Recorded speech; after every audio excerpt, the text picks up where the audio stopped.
Welcome back to Think Outside the Board for another edition of the Kickstarter Weekly. I'm your host, Brian Toohey, and today's episode is going to be looking at 2 weeks of campaigns because I'm about to go on my honeymoon, so I won't be here to shoot a second video. So atypically, this week's video is going to cover 2 weeks of campaigns, and I have 8 campaigns to share with you today. Before we get into those, I am going to briefly talk with you about 2 games that I've played since the last video, and then after we talk about the campaigns, I will talk about the 1 game that I personally backed from last week's video. I haven't received any new games this period, so there's no new arrivals, new acquisitions to talk about. It's going to be a longer video because we have 8 campaigns to get through, so let's get started. And also, please remember to like and subscribe.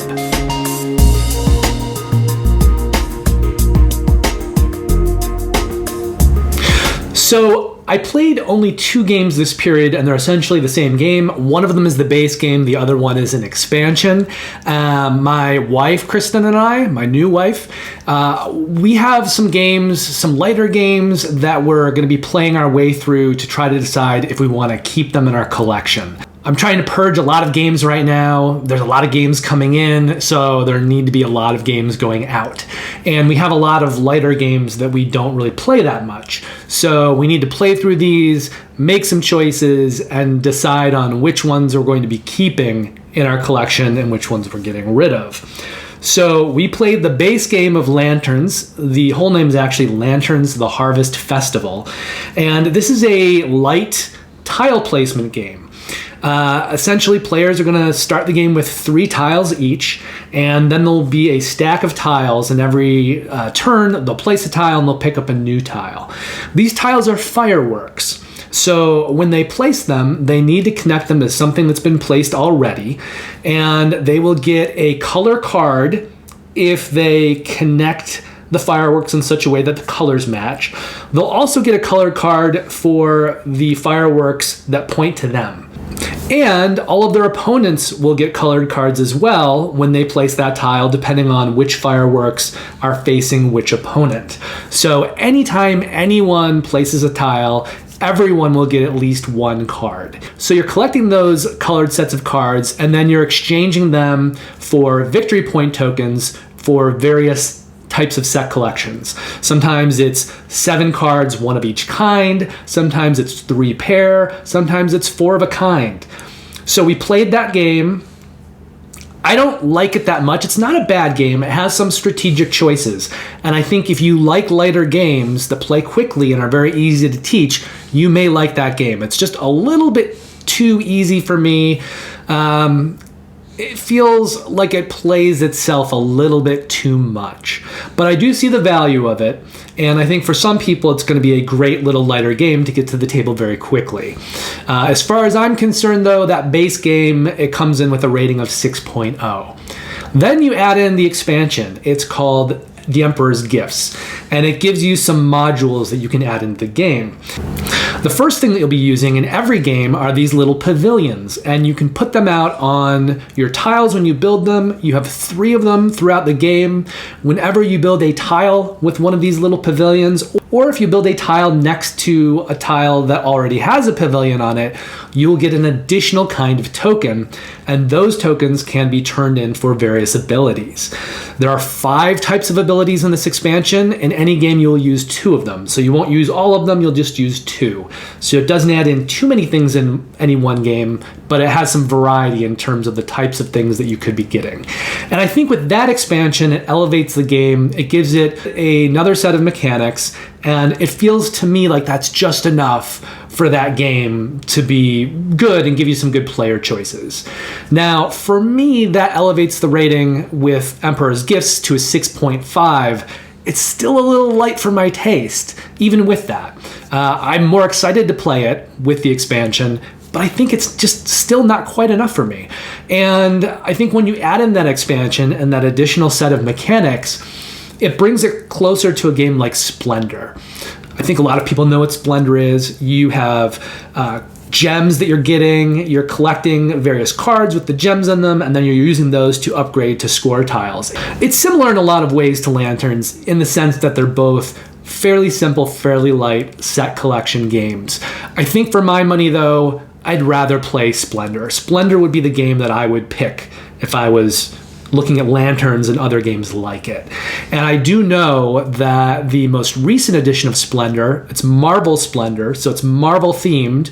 If you don't like superheroes, it may not be the game for you.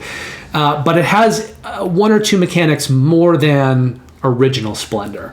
So I think at some point I'll probably pick up Marvel Splendor, and then that will be the game that I would reach for instead of Lanterns.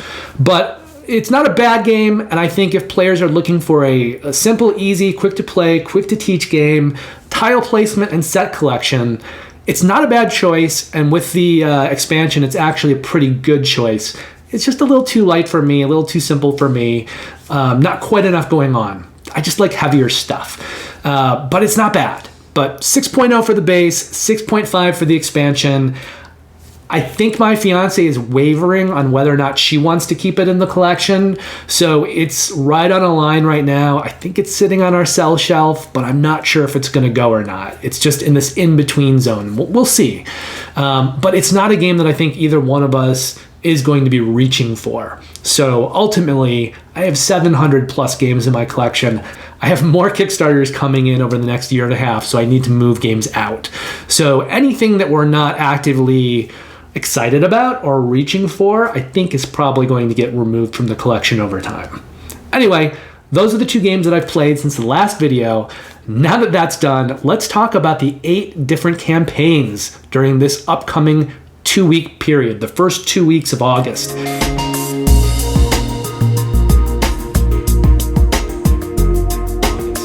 And surprisingly, all of these games are on Kickstarter. That's not usually the case.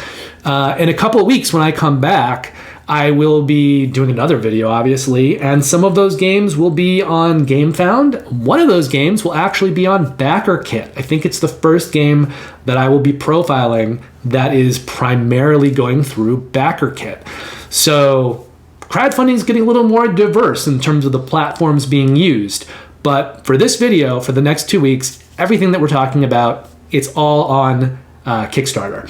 And there are bookmarks, so if you want to jump to a certain campaign that interests you, you can go down into the bottom of the video, click on the bookmark for the section that you're interested in, and if any of these campaigns are interesting to you and you want to go over to Kickstarter and back it, you can go down into the notes, click on the link, and it'll take you right over there. Now, I should preface that by saying that Kickstarter has been having some problems lately with their links. So all of the links are correct. They are linking to individual campaigns, but if you click on a link and it takes you just to the front page of Kickstarter, my apologies. You will just need to type in the game into the search engine and just know that the links are correct. It is a problem on Kickstarter's end that is making links not go to their specific campaigns. And if Kickstarter is still having problems with that, even now as I publish this video, hopefully they'll resolve it soon in the days, weeks to come. But the links are correct. Just know that. And hopefully Kickstarter will get the kinks worked out on their end. Okay, so the first game that we're going to talk about today is called Moon. This had a minimum required funding goal of $30,000. They're currently at $375,000, which is about 12.5 times that minimum required funding goal. Moon is going to complete its funding on Tuesday, August 2nd. This is a game for 1 to 5 players that plays in about 45 to 90 minutes. Complexity on the game is light, and we're going to set the risk associated with this campaign at medium-low. Now, Moon is by the same designer/artist/publishing company, because it is that designer/artist publishing company that has previously produced Streets and Villagers, and it is a very similar game, which means you're going to be doing the pick and pass style of drafting, and the game is very much about hand management. Also in this game, though, there is going to be some worker placement involved as well, and essentially you're trying to create the best engine on the moon. So the designer here is Hakan Gardner. He previously has designed both Streets and Villagers. The artist is Hakan Gardner. He's previously done the art for Streets and Villagers. And the publishing company is Sinister Fish Games. That's Hakan's company. And they have previously published Great Scott and Streets and Villagers. So there are 3 different pledges for this campaign. For $37, you can pledge Moonbase. That is going to get you the retail version of Moon and the Valkyrie expansion. The Valkyrie expansion has these little ships that once per era, which is essentially a round, so once per round, you will be able to send your ship to Earth for supplies. So it's an extra additional little mechanic that you'll be able to trigger once per round for additional resources. For $49, you can pledge Moon Super. That's going to get you the deluxe version of the game with the Valkyrie expansion. The deluxe version of the game comes with wooden tokens for resources instead of the cardboard tokens that are in the retail version of the game. For $71, you can pledge Moon Full. That's going to give you that deluxe version with the Valkyrie expansion and then add on enough sleeves, custom sleeves, for all the cards in the game.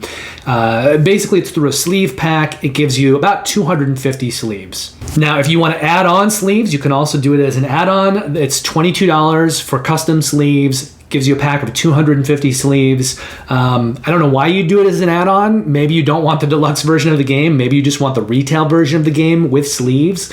Or maybe you're just getting extra sleeves for other games, or maybe one of Sinister Fish's other games, like Streets and Villagers. Now, also, as an add-on, you can get pretty much everything that's been available previously for both of those games, for Streets and for Villagers. Sinister Fish Games also has a couple of smaller, less-known games, and you can get those through the add-ons as well. I don't really feel the need to talk about the prices of all those add-ons because they're not really specific to this game, to Moon. However, I really like it when Kickstarters give you a big value for your money, allow you to get a lot of stuff. And so for me, I think it's really cool that you could, through this campaign, get everything for Moon, everything for Streets, and everything for Villagers, and just get this huge, awesome Sinister Fish Games tri-pack, group of 3 games, and they're all variations on that pick and pass style of drafting, and they're all really, really fun games with interesting choices and great graphic design and art. So I am a fan of Sinister Fish Games, and if you are really into them and you don't own any of those games, this could be a great way to just get all 3 at once. Shipping in the continental US is being estimated at either $15 or $17. So either the retail version or the deluxe version will be $15 in shipping.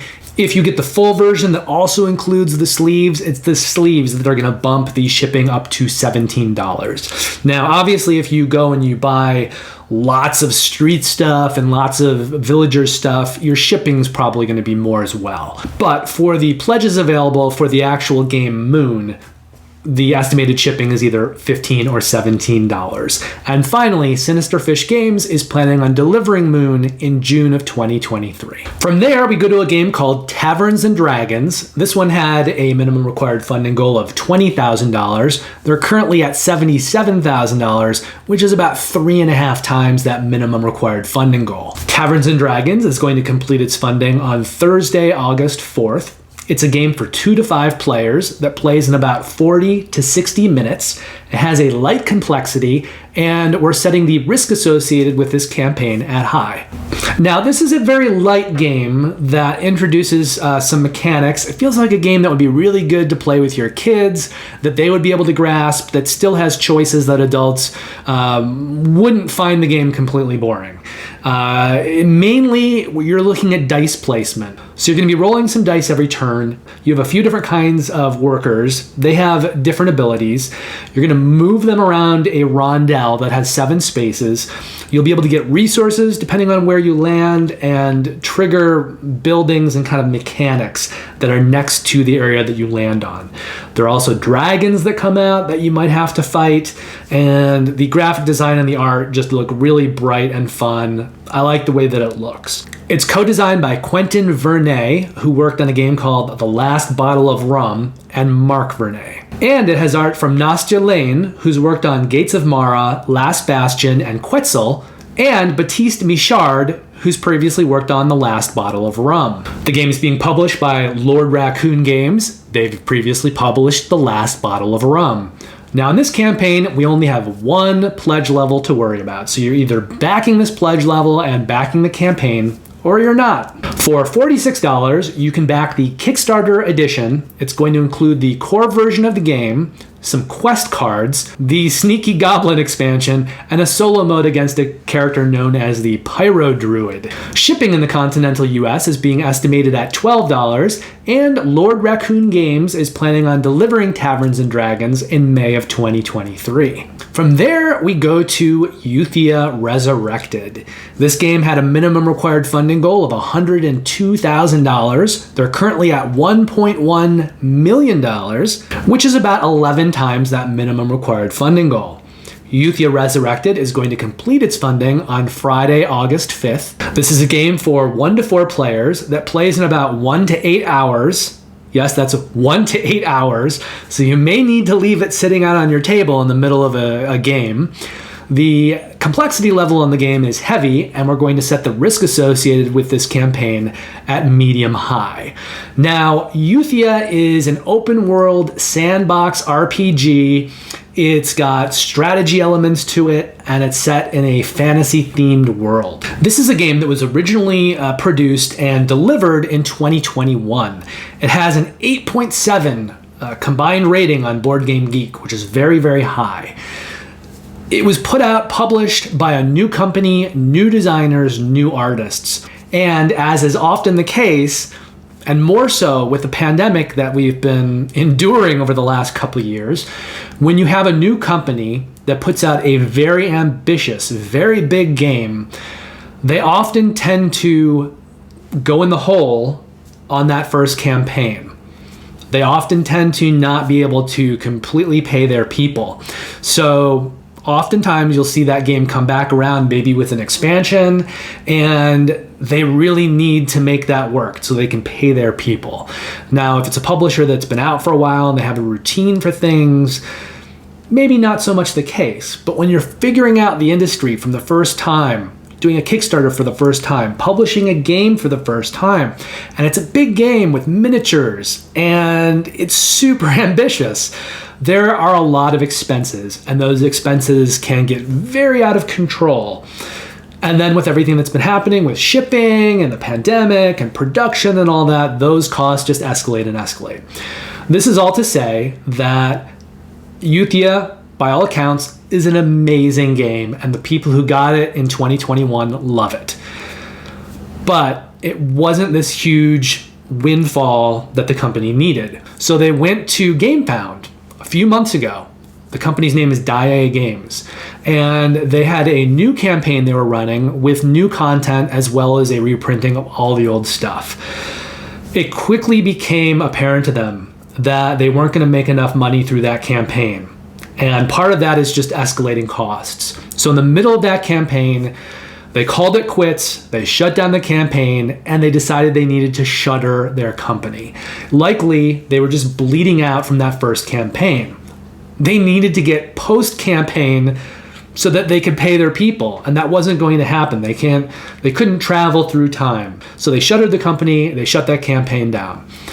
Everyone was very upset in gaming because they'd heard about this, I think, after the fact. I personally had missed Euthia the first time around, but it was something that I wanted to back.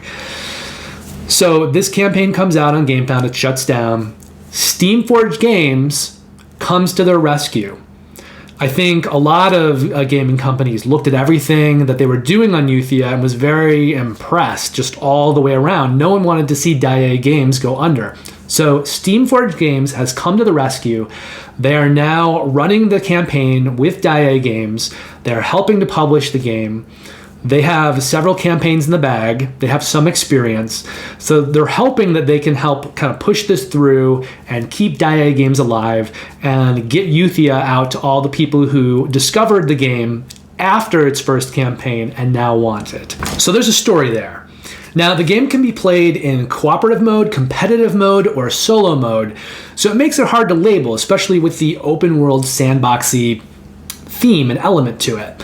So we're just going to say that the most prominent mechanic in the game is variable player powers. It does have miniatures, and you're going to be going around and doing a lot of different things, engaging with different mechanics. But like a lot of these games where you're playing a faction or a person, you have variable player powers. And then where the game goes from there in your play is going to depend whether you're playing it cooperatively, competitively, solo, and then, what you choose to interact with in your play of the game. So it's going to be variable. There's a lot of variability in this game. So the game is co-designed by Marketa Blahova and Tadeusz Spausta. The art is by Aveda Dolezalova, Jiri Dvorsky, and Peter Stitch.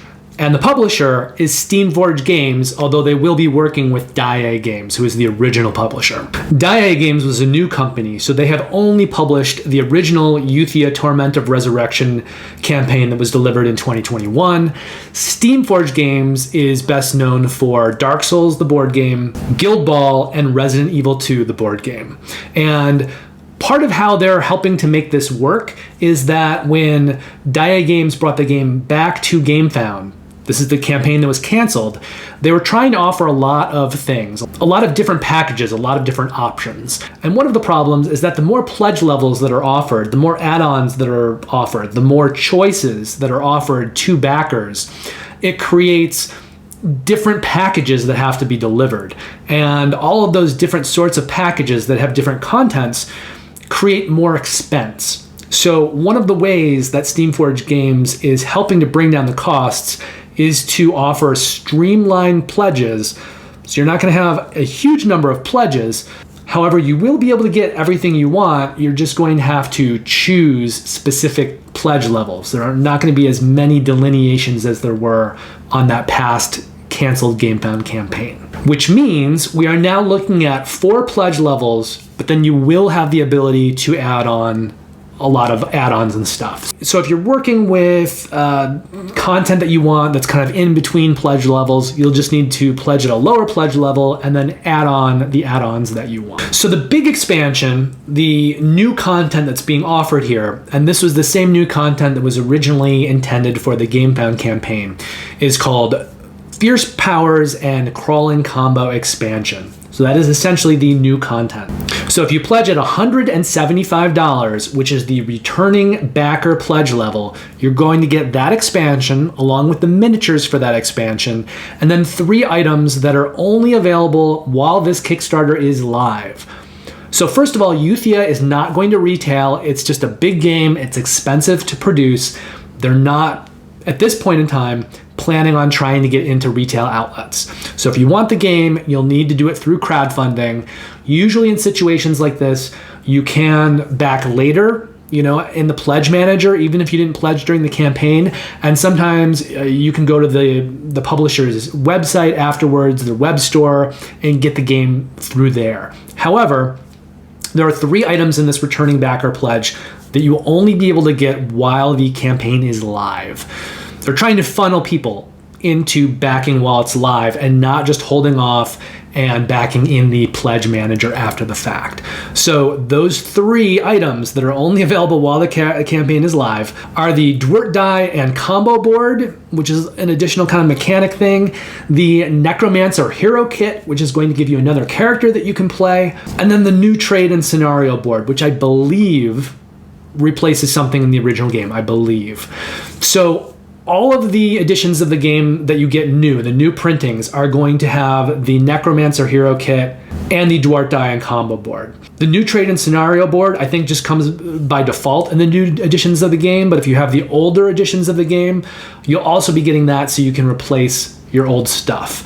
But the new editions of the game will come with that. It'll be the default, and then they'll also have those other 2 extras included.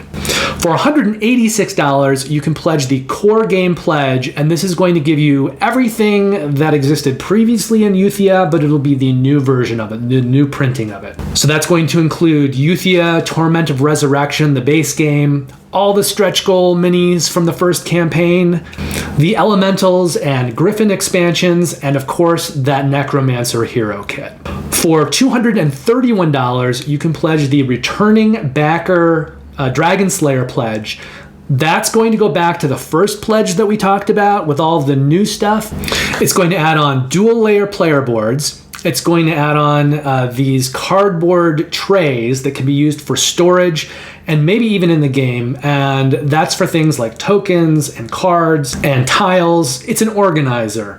And then you'll also be getting some plastic insert trays as well. For $410, you can get the all-in, and that's going to essentially combine those pledges, the core game pledge and the returning game Dragon Slayer. So you're going to get that storage system. It's going to add in two other things to the storage system though. It's going to add in metal coins and cloth draw bags. So in the add-ons, you're going to see something called Deluxe Expansion.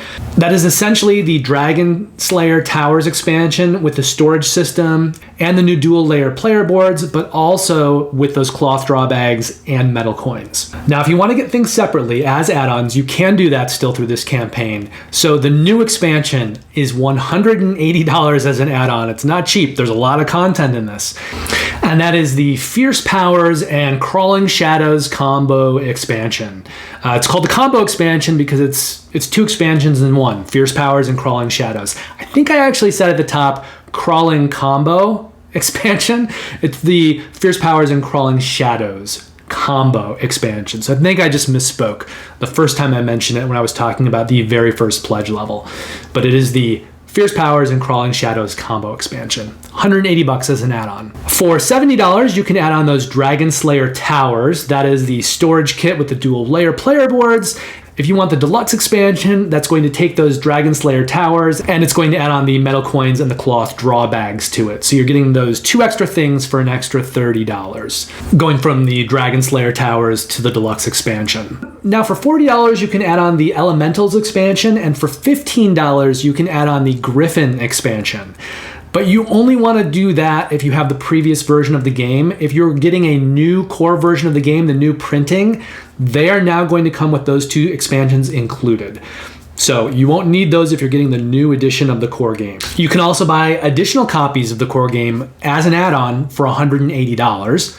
And you can add on additional copies of the all-in with everything for $400 as an add-on. So it's $410 as a pledge, but if you're ordering multiples, you'll get each additional one at a $10 discount.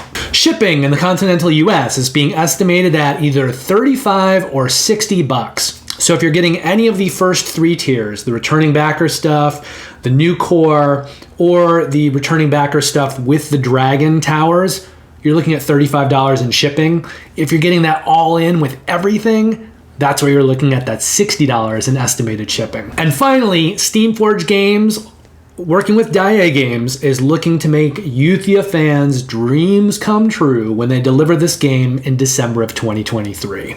After that, we're going to look at a bit of a smaller campaign for Isle of Trains All Aboard. This one had a minimum required funding goal of $8,000, so a little bit less than $100,000 like Euthia. They're currently at $91,000 though, which is 11 times that minimum required funding goal. So I think they're doing very, very well for the game that they've put out. I imagine that this is a very successful campaign for them. Now here's another thing for those numbers though. The first three campaigns that we talked about, they're completing their funding this week. So their numbers should be higher. The next 5 games that I'm talking about, they're all completing their campaigns in the following week. And under normal circumstances, they would be in another video that I would put out the following week. And so by the time I got around to shooting it, their numbers would be much higher. So try not to compare the first 3 campaigns to the last 5 campaigns in terms of the numbers that I'm throwing at you, because they should have another week to grow their numbers. Their campaigns will be running for an additional week. So the fact that Isle of Trains is at 11 times right now with a week plus out is really amazing. Now, this one's going to complete its funding on Wednesday, August the 10th. It's a game for 1 to 4 players that plays in about 45 to 60 minutes. Complexity on the game is medium light, and we're going to set the risk of this campaign at medium high. There was another version of this game that came out in 2014, same designers. It was called Isle of Trains. Perhaps you've seen Tom Vassell review it. back 8 years ago. He really liked the game, but he felt like there was not enough in the game. He wanted more cards. He especially thought that when you played the game at player count higher than 2, you didn't really have enough cards, and even at 2 players, it would still be better with more cards. He said at that time that he thought the game was while he liked it, he thought it was like half a game and he wanted a finished version of the game. I think that's what's happened here.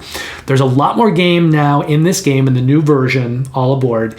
They've even got silkscreen meeples and worker placement coming into it, in addition to all of the engine building card mechanics that have been in the game since its inception. So it is an engine building game, but I think one of the coolest parts about this one are the multi-use cards.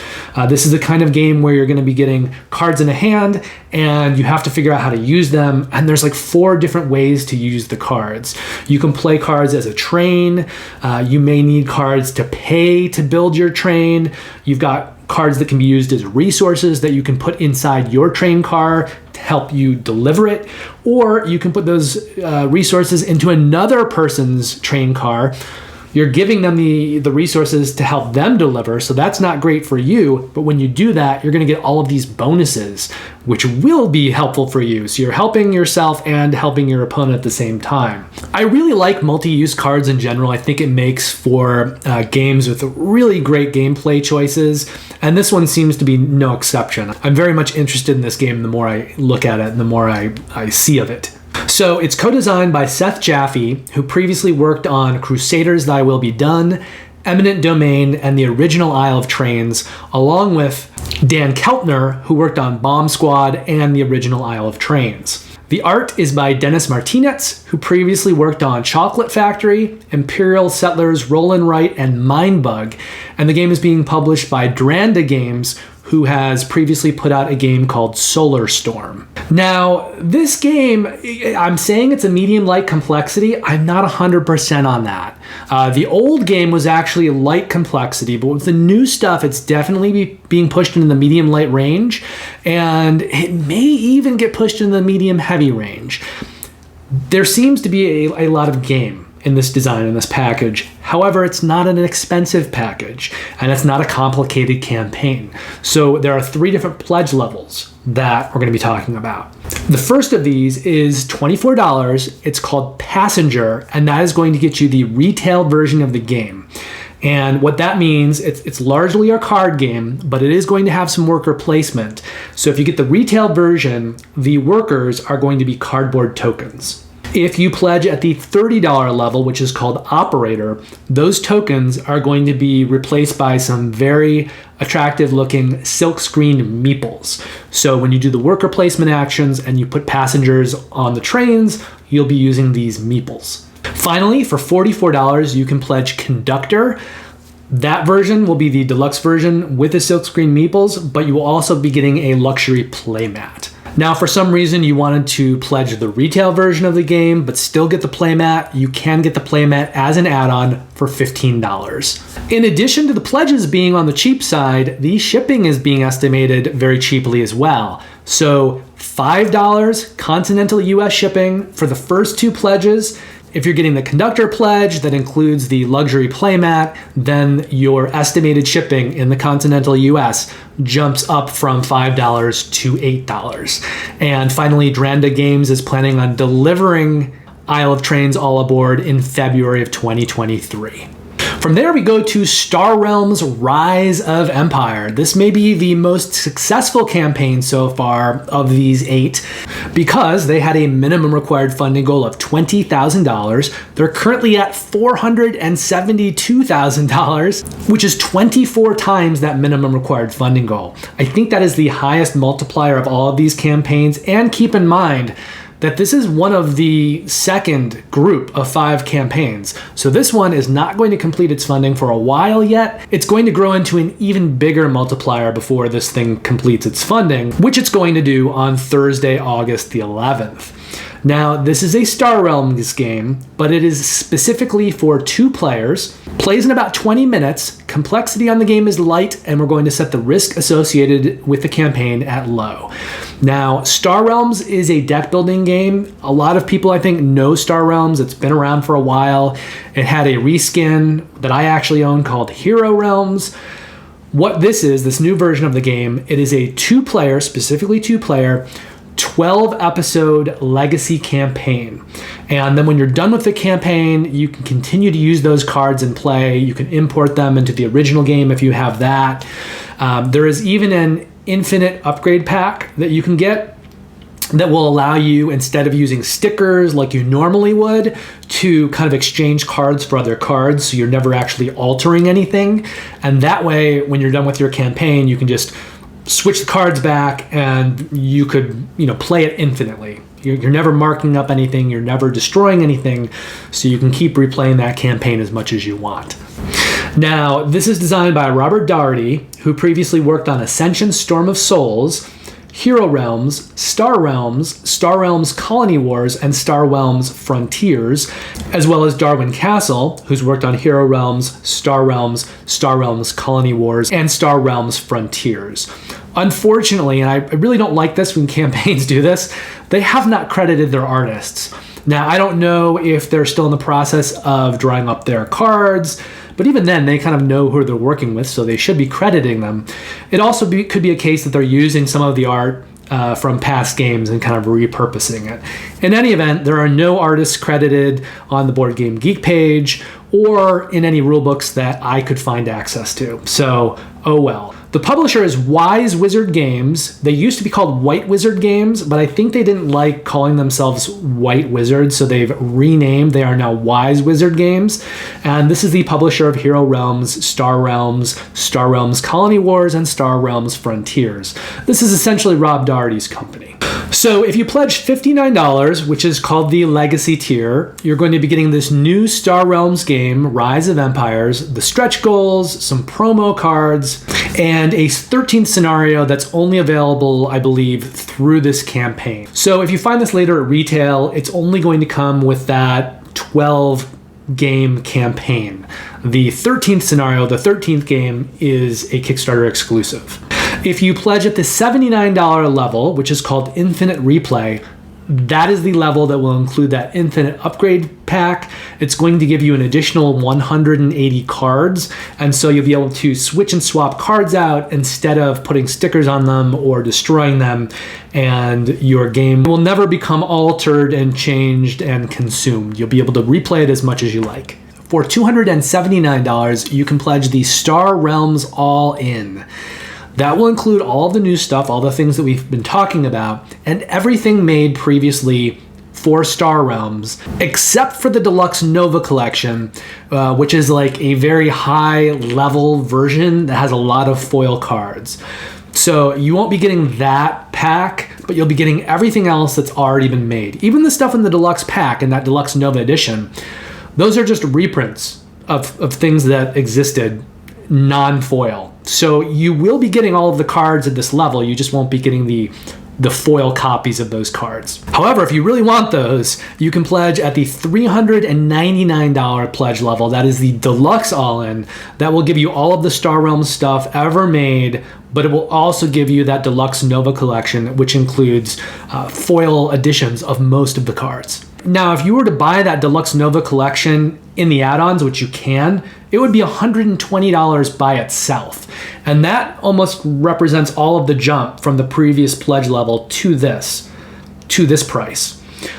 However, with this pledge level, the Deluxe All-In, you're also getting 1,400 custom sleeves, enough sleeves for everything. So you're getting a huge savings. You're basically getting those 1,400 sleeves for free. Now, you can get that Deluxe Nova Collection in the add-ons. You can get everything, really, as an add-on. But I'm not going to go through all of those because it includes everything that's ever been made for Star Realms, including that Deluxe Nova Collection. But it's also got a lot of other things for their other games. So you've got items in there for Hero Realms. You've got items in there for Sorcerer, which is another card game that Wise Wizard Games makes, and some other games as well. So I don't need to go through all of those, I think, because a lot of those add-ons don't relate to Star Realms. Just know you can pick and choose anything Star Realms related that you want in the add-ons, and you can also get a lot of other things for other games. Now, they've set a range for shipping, and the range for the continental US shipping is $15 to $25. So expect that if you're getting, you know, the new stuff, the Rise of Empire stuff, you're probably paying somewhere around the $15 range. But if you're getting the deluxe all-in or the all-in with all of the Star Realm stuff, then your estimate's going to be closer to that $25 end of the range. And if you add on a lot of other stuff as add-ons, it could go up from there.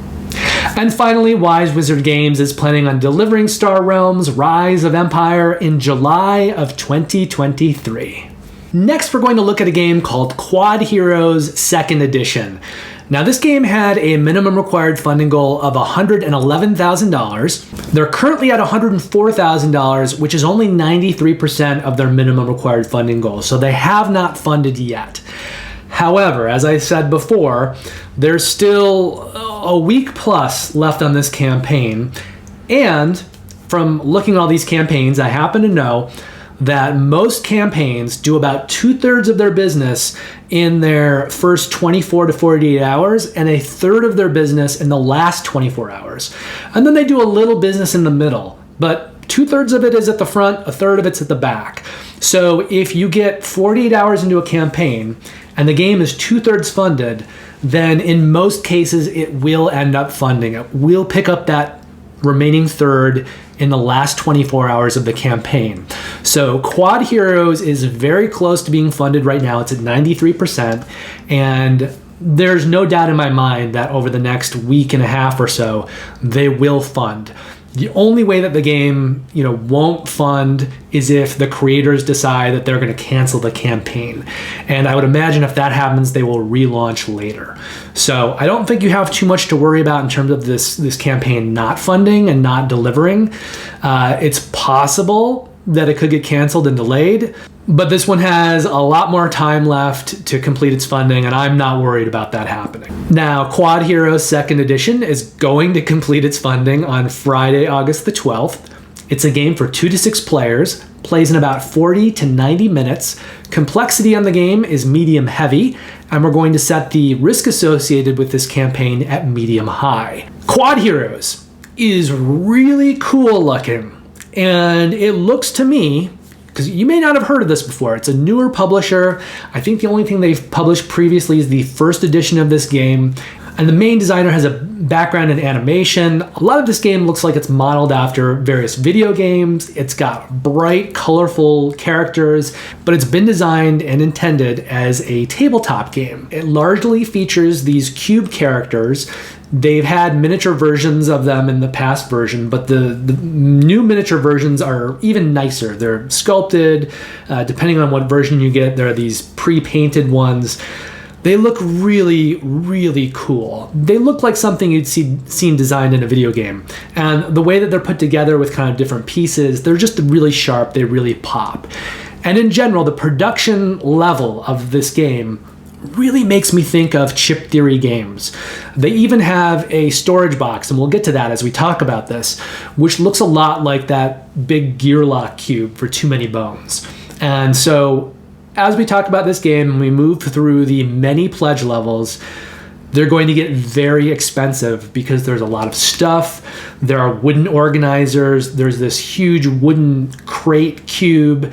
There's a lot of components. There's these cool miniature pieces. This is just an ambitious design, and it's got a lot of stuff and a lot of content that is seemingly very well produced. And I think if we're looking at like what type of game it is, because you're going to have these little characters, they're cubes, you're going to move them, and then you're going to activate whatever power is represented by the part of their body that is facing up.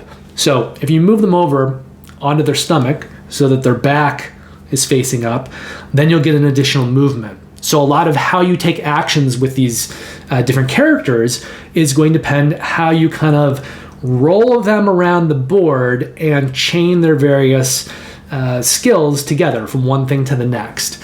I think if we want to just kind of name that to give something easy that encapsulates that, it's probably Action Q. I think if we're looking at one specific mechanic that we want to try to just summarize this game with, it's going to be Action Q. Now, the game is designed by Ryan Eiler. He previously designed the first edition called Quodd Heroes, and it's got art by 3 artists, Raquel Gonzalez, Ryan Eiler, so the designer is doing art as well. He did art on Cubitos and the original version, Quodd Heroes. And finally, an artist named Camila Zutenberg, who previously worked on a game called The Arrival. Now, the game is being published by Wonderment Games, that is essentially Ryan Eiler's company, so they have previously published the original Quodd Heroes. Now let's talk about the various pledge levels. There are a lot. We're going to be talking about 12 different pledge levels and then some add-ons. The first of these pledge levels is $40. It is called the Upgrade Pack. This will not include any new minis. It won't include any plastic parts, and it won't include dice. It will include new cards, new tokens, new player boards, the new rule book, a new scenario book, a new game box, and plastic inserts. If you'd like to pledge for $50, you can get the retail box. That's kind of like a starter version of the game, and that's going to include 4 heroes. For $100, you can pledge the Journeyman All-In. That's going to come with the upgrade pack that we've already talked about, plus a new solo campaign and 3D walls and tokens. Then for $121, you can pledge Quodd Heroes Deluxe. This is essentially the new version of the game. This is going to come with 7 heroes, so more than that retail box. Now, at this level, you will be getting factory painted minis. That's going to include 11 painted character minis and 16 painted sheep minis. For $172, you can pledge Returning Hero. That's going to give you the Returning All-In, which is the upgrade pack, the 3D walls and tokens, and the solo campaign. But it's going to add on to that a wooden organizer. And this is a very nicely produced, high quality, from what I can tell, wooden organizer. So, broken token type level, but it's not broken token. For $200, which is the new Journeyman All-In, you're going to get the new deluxe version of the game. That's the one with the 7 painted heroes. You're going to get the Elementals expansion. You'll also get the solo campaign and the 3D walls and tokens. Now, if you pledge at the $273 level, which is called New Hero, that's going to give you everything from the previous level that we just talked about, but it's also going to add in that wooden organizer. If you pledge at $454, which is the Returning Champion, we're kind of flipping back to the upgrade kit, the Journeyman upgrade kit. Now you've noticed we're kind of going back and forth between the upgrade pack stuff and the new version of the game, and we keep kind of adding things on to each version. So for $454 for the Returning Champion, we're going back to the Journeyman All-In pledge. That is the upgrade pack with the solo campaign and the 3D walls and tokens, and then we're going to add on that big wooden storage crate. It's this big thing. It's a cube. It's got like a little trick thing that you can, made out of wood, where you can kind of turn the handle a certain way and it comes open. It looks kind of like that big Gearlock cube in Too Many Bones, but the whole thing's wood. And it doesn't include the wooden organizer that we talked about previously, but it does include another wooden organizer system that is specific to this cube. So it's very expensive. It also costs a lot in shipping. We're going to talk about all that in a minute, but this version gets you that big wooden cube with all of the wooden organizer stuff inside, different from the other wooden organizer, and then the upgrade pack, the tokens, and the solo campaign. Then for $535, you can pledge New Champion. That starts with the $200 new Journeyman All-In, which is like the deluxe version of the game with the extras, and that is adding on to that this big cube, wooden cube storage with the wooden organizer inside it. For $626, you can pledge the Legendary All-In. That's going to give you the previous pledge level. That previous pledge level is essentially everything, but this pledge level is going to add in the first edition of the game, the Fringe Underground expansion, which was an expansion for the first edition of the game, and the Dice and Cloth Bag add-on, which were also a part of that first edition of the game. So you're essentially getting everything for the new version of the game and all the stuff from the first version of the game that you can also make work for you. Now, if you want to get some of these things as add-ons, the new solo campaign, which can also be played co-op, so it's a new solo and or co-op campaign, $29 as an add-on.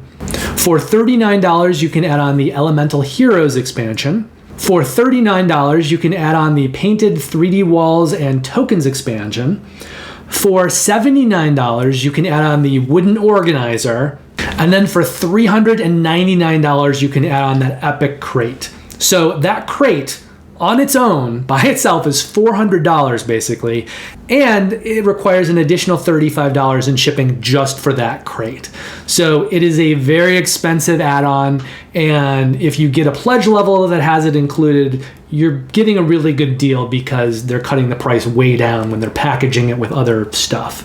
Shipping in the continental US has a fairly big range of prices. So it goes from $14 to $24 to $27 to $62 to $76 in shipping. So the upgrade pack or the retail box is going to have estimated $14 in shipping in the continental US. If you pledge at the returning hero level, you're looking at an estimated $24 in shipping. If you're pledging for the new hero pledge, you're looking around $27 in estimated shipping. That returning champion pledge is $62 in estimated shipping, and the new champion pledge is estimating shipping at $76. So that's your range, and that's kind of where they fit in. And also, as I already said, if you're like just getting the crate as an add-on, that crate alone is going to have $35 of shipping for it. So this is a big game, and it has a lot of stuff. And I would put this in my own mind in the same category as something like Chip Theory Games does.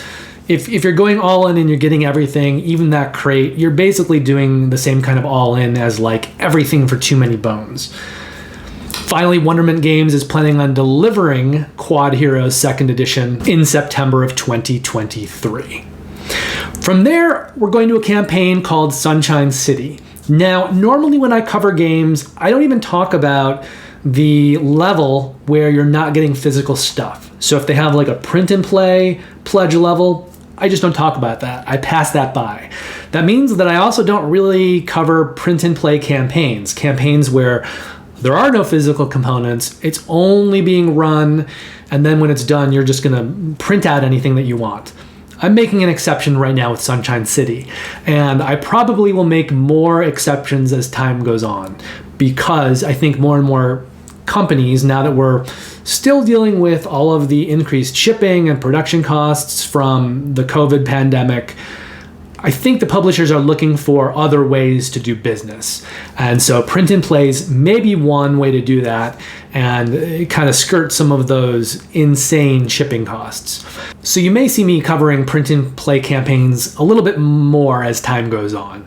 Anyway, Sunshine City had a minimum required funding goal of $100. It was that low partly because they don't have a lot of expenses. They don't have shipping. Everything's being printed at home. They don't have to make things. They're just giving you the files, which they already exist. It's currently funding at $13,700. And that means that I told you an untruth, because that multiplier is 137 times their minimum required funding goal, which means that they are the highest multiplier of all of these campaigns. But that only is happening because their minimum required funding goal was only $100. Sunshine City is also going to complete its funding on Friday, August 12th. It plays 1 to 100 players in 30 to 60 minutes. Complexity on the game is light, and we're going to set the risk associated with this campaign at low.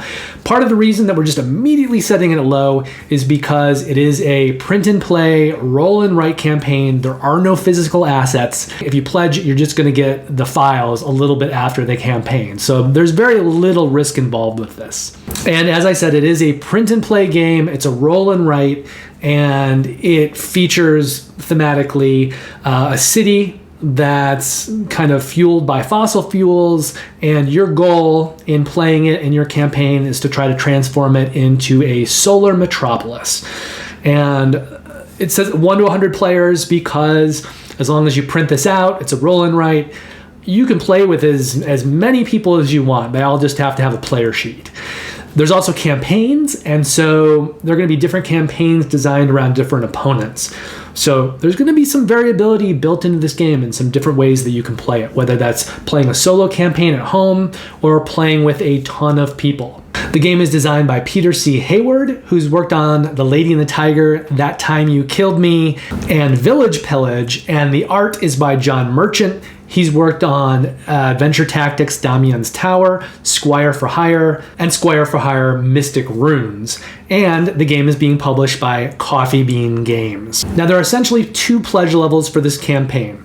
The first is $5. It's called Sunshine City PDFs. So if you pledge this one, when the campaign is over, you're going to get 2 sets of PDFs. One is for low ink. So it's a version of the sheet that you'll be able to print out using a very low amount of ink.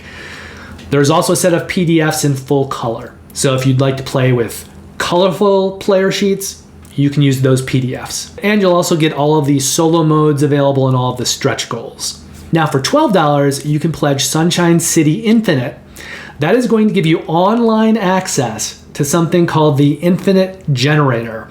And that is a tool for Sunshine City. You'll be able to kind of just run it, and it will give you a different combination of kind of scenarios and components to use together.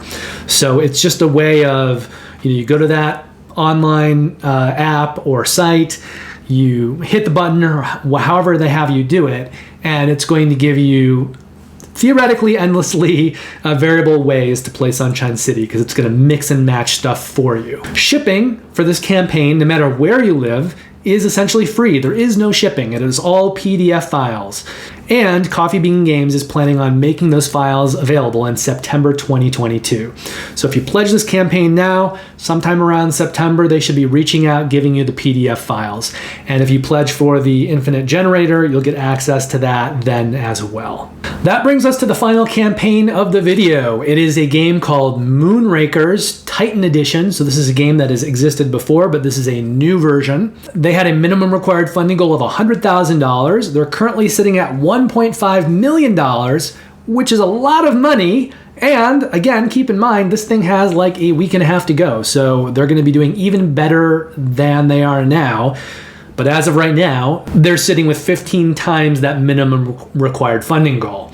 Moonrakers Titan Edition is going to complete its funding on Saturday, August the 13th. This is a game for 1 to 5 players that plays in about 1 to 2 hours. Complexity on the game is medium light, and we're going to set the risk associated with the campaign at medium high. Now, essentially what Moonrakers is a deck building game, but it heavily features negotiation. There's a mechanic where you're probably going to need other players to work with you so that you can complete certain missions, and then you'll kind of negotiate who gets what rewards. The game is designed by Max Anderson, Zach Dixon, and Austin Harrison.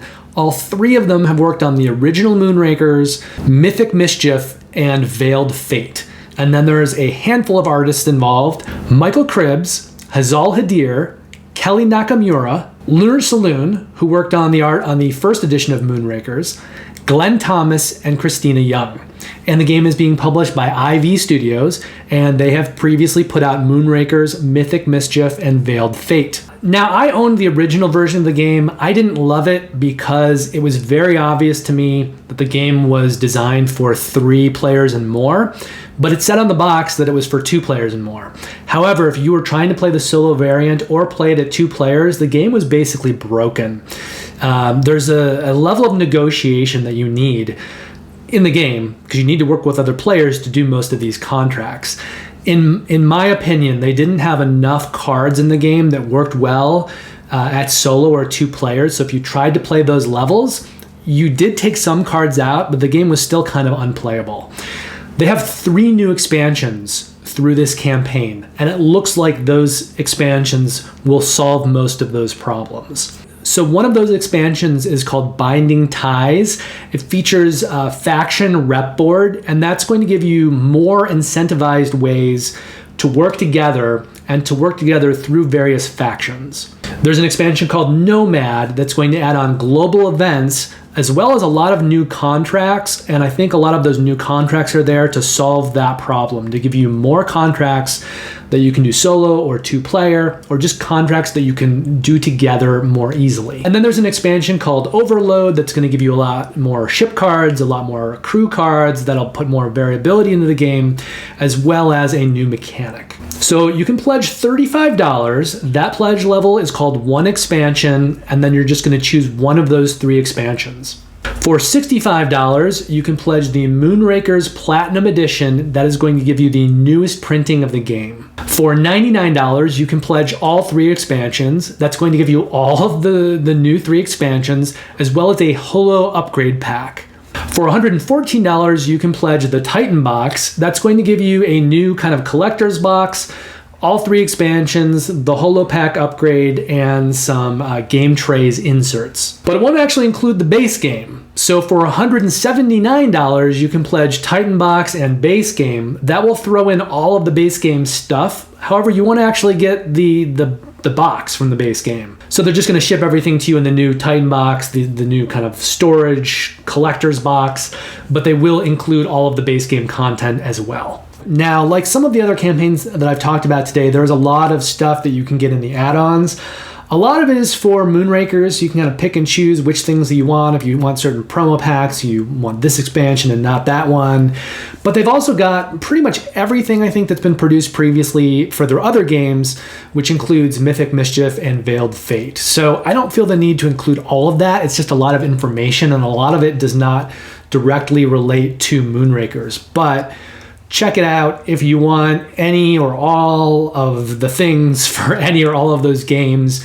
You can get it all through this campaign. And Ivy Games seems to be taking a page out of like Chip Theory games. So the continental US shipping is being estimated at $15 for everyone. So there are some publishers that do this. They just kind of look at everything in total and they kind of consolidate it all down to one shipping price. And then no matter what level you pledge at, you're pledging at that shipping price. I think when they do that, they need to make sure that if you're pledging on a low pledge, you're not getting hit, you're not paying a lot of extra, but they're giving you a great deal if you're pledging like an all-in pledge, because you're getting a huge deal on the shipping. You're still only paying that $15 in shipping. And finally, Ivy Studio is planning on delivering Moonrakers, this newest Titan edition, in March of 2023. So that wraps up all 8 campaigns for the next 2 weeks. Please don't forget that I exist. Just watch this video again next week, and I will be back in 2 weeks with another video covering the following week, the week after this. Now, I don't know all of the campaigns that will make that video yet, because more games may come out that have an earlier funding date that, fund very quickly. I do know, however, that video will at least include Return to Dark Tower, which is on BackerKit. So that'll be the first game that I cover that is being run through BackerKit. And it will also include Utopia, which has its campaign over at GameFound. So those 2 campaigns at least will be on the video I'll be making in 2 weeks when I return from my mini move.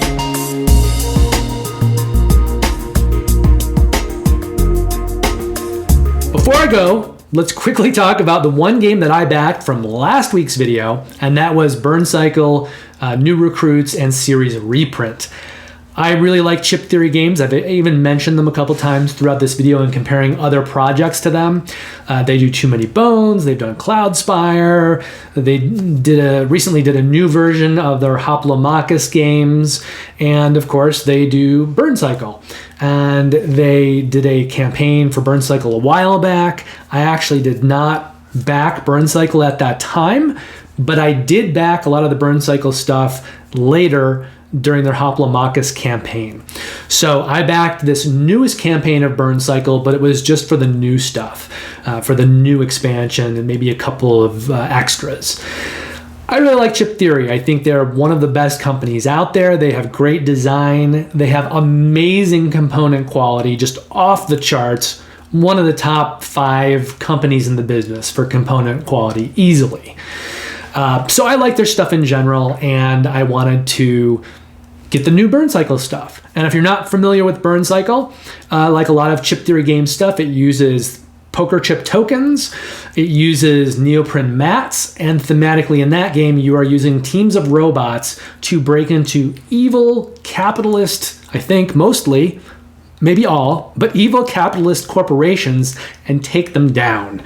It's got kind of action programming and a bunch of different mechanics. And through this latest campaign, they also introduced brass mag figures, which have magnetics. And so you can put them on the poker chip tokens in the game. And then you're now playing your burncycle games with these brass pewter miniatures. I did not back it for those. There were 2 different sets. They were $75 each, so it was $150 together. I just didn't feel the need for that add-on, and their poker chips are great anyway. Their component quality is fantastic across the board, so I didn't feel the need to throw in an extra $150 for those brass pewter figures. I have enough gameplay and quality components with what I already have. Some point in the future, maybe I'll get them, but I don't think so. I think I'm cool with the game the way it is. But I did get all of the other new content, not including those brass mag figures. No new arrivals this period, no new acquisitions into my collection. There are delays. There's shipping delays everywhere right now. Kickstarters, retail games. So I have a lot of stuff coming in, but everything just keeps getting put off. I'm actually okay with that. It's giving me a little more time to get that upstairs studio built. I've punched like 150 games in the last few weeks because I'm consolidating my games. I'm getting games where I have multiple expansions all put together into, collector's editions boxes, or just as few boxes as possible to take up less shelf space. So the fact that all these new games are not delivering immediately is giving me more time to play older stuff and to consolidate games and get my studio built upstairs. To that end, thank you very much for joining me. Please don't forget to like and subscribe, and keep your eyes on this channel because in the next few months you're going to be seeing new videos with better equipment, better lighting, new kinds of videos, a lot of teach and review videos, and then eventually a streaming Twitch channel where we're going to be playing games and campaign games a lot. So a lot of cool things happening at Think Outside the Board over the next 6 months to the next year, and some changes in what we put out. But for the time being, keep coming back every week as we look at crowdfunding campaigns through these Kickstarter weeklies, and then just buckle in for all the exciting changes that are coming and all the new kinds of content that we're going to be putting out. So in the meantime, play lots of great games, be excellent to each other, and I'll see everyone very soon in 2 weeks' time after I come back from my mini moon. So take care, and I will see you all very soon.